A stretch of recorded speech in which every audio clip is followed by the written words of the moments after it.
किसी गांव में एक बूढ़ा धनी जमींदार रहता था। उसके दो बेटे थे। दौलत काफी थी।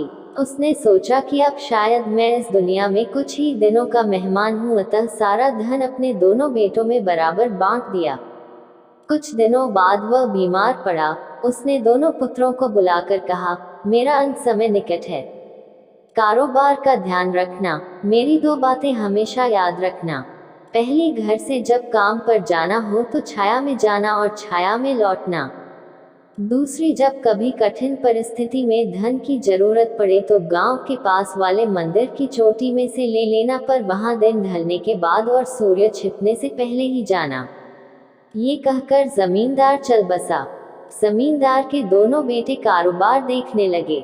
छोटा भाई होशियार था। उसने खूब तरक्की की और कुछ ही दिनों में धन कई गुना इकट्ठा कर लिया। बड़ा भाई सीधा सादा मूर्ख सा था। उसका धन बढ़ने की बजाय घटता जा रहा था। वह दुखी था। दिनों दिन नुकसान ही होता। उसे पिता की वे दो बातें याद आई। उसने पहली बात पर अमल किया। घर से कारोबार के स्थान तक कनातें लगवा दी और छाया में आने जाने लगा। पर इससे कुछ भी लाभ न हुआ, बल्कि कनाते लगवाने में उसका बचा धन भी खर्च हो गया। अब उसने दूसरी बात पर भी गौर किया। पिताजी ने कहा था यदि धन की जरूरत पड़े तो मंदिर की चोटी से ले लेना। वह ठीक समय पर मंदिर के पास गया, पर बहुत देर तक सोचता ही रह गया कि मंदिर की चोटी में धन कहाँ से आया। वह निराश होकर घर लौट आया। छोटा भाई चतुर था पर दिल का उदार था। वह बड़े भाई की परेशानी को समझ रहा था।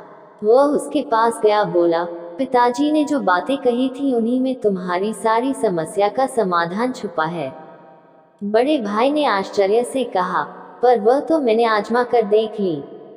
छोटे भाई ने हंसकर बताया, छाया में आने जाने का मतलब कनाते लगवा कर आना जाना नहीं, बल्कि यह है कि सुबह काम पर निकलो तो सूर्य उदय होने से पहले निकलो और सूर्य डूबने के बाद यानी अंधेरा होने पर लौटो।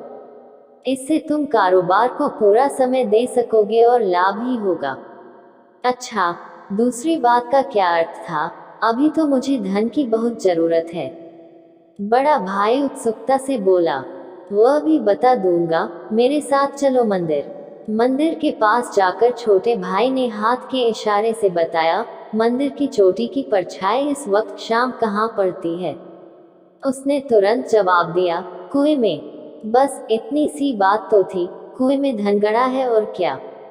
बड़ा भाई खुशी से झूम उठा। खुदाई करा के धन निकाला।